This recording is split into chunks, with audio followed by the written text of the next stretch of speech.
بسم اللہ الرحمن الرحیم۔ ناظرین الہادی ٹی وی میں خوش آمدید۔ محترم ناظرین، آج کی اس ویڈیو میں اسلامک ٹوتھ برش کے بارے میں بات کروں گا۔ یوں تو جتنے بھی ٹوتھ برش ہیں ان کی مارکیٹنگ بہت ساری کمپنیاں بہت سے طریقوں سے کر رہی ہیں اور ان کو کنزیومر تک پہنچانے کے لیے لاکھوں روپے بھی خرچ کیے جا رہے ہیں اور انہی مارکیٹنگ کی بنیاد پر تمام لوگ ان کو استعمال بھی کر رہے ہیں۔ لیکن آج میں ان سب سے بہتر اور اعلیٰ اسلامک ٹوتھ برش کے بارے میں بات کروں گا، جس کے یوز کرنے سے فائدے بھی بہت ہیں اور اس کے ساتھ ساتھ اس کا اجر و ثواب بھی ہے کہ جن کی یہ سنت ہے نبی آخر الزمان صلی اللہ علیہ وسلم، ان کی خوشنودگی بھی حاصل ہوتی ہے۔ اب اس سلسلے میں اہمیت کے بارے میں 2 حدیثیں آپ کی خدمت میں پیش کروں گا جن سے ان کی اہمیت معلوم ہوتی ہے۔ چنانچہ ایک حدیث کے اندر نبی کریم صلی اللہ علیہ وسلم نے فرمایا کہ اگر مجھے اپنی امت پر مشقت کا ڈر نہ ہوتا تو میں ان کو مسواک کرنے کا حکم دے دیتا اور نماز عشاء کو مؤخر کرنے کا حکم دے دیتا۔ اب اس حدیث سے بالکل واضح معلوم ہوتا ہے کہ نبی کریم صلی اللہ علیہ وسلم کس انداز میں اس کی اہمیت بیان فرما رہے ہیں کہ اگر مشقت کا ڈر نہ ہوتا تو میں ان پر لازم قرار دیتا اس مسواک کرنے کو۔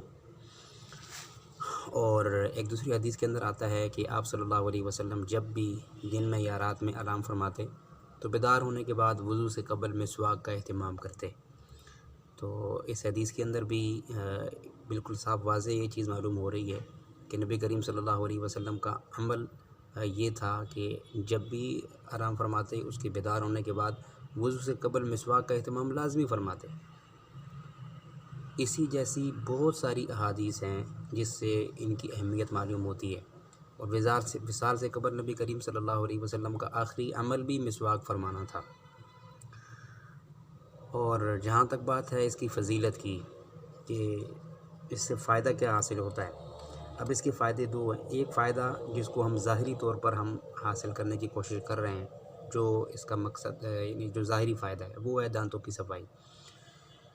حدیث پاک کے اندر آتا ہے کہ مسواک کرنے سے منہ بھی صاف ہوتا ہے، اس سے دانتوں کی صفائی بھی ہوتی ہے اور اللہ تعالیٰ راضی بھی ہوتے ہیں۔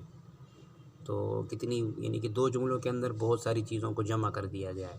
یہ پہلی چیز جو ہمارا ظاہری فائدہ ہے وہ یہ ہے کہ اس سے دانتوں کی صفائی ہوگی۔ دوسری چیز اتنی بڑی بات فرما دی کہ اللہ تعالیٰ اس سے راضی بھی ہوتے ہیں، اللہ کی رضا بھی اس سے ملتی ہے۔ اور ایک دوسری حدیث کے اندر آتا ہے کہ 4 چیزیں انبیاء کی سنت ہیں۔ نمبر 1 حیا، اور ایک روایت کے اندر آتا ہے کہ ختنہ، اور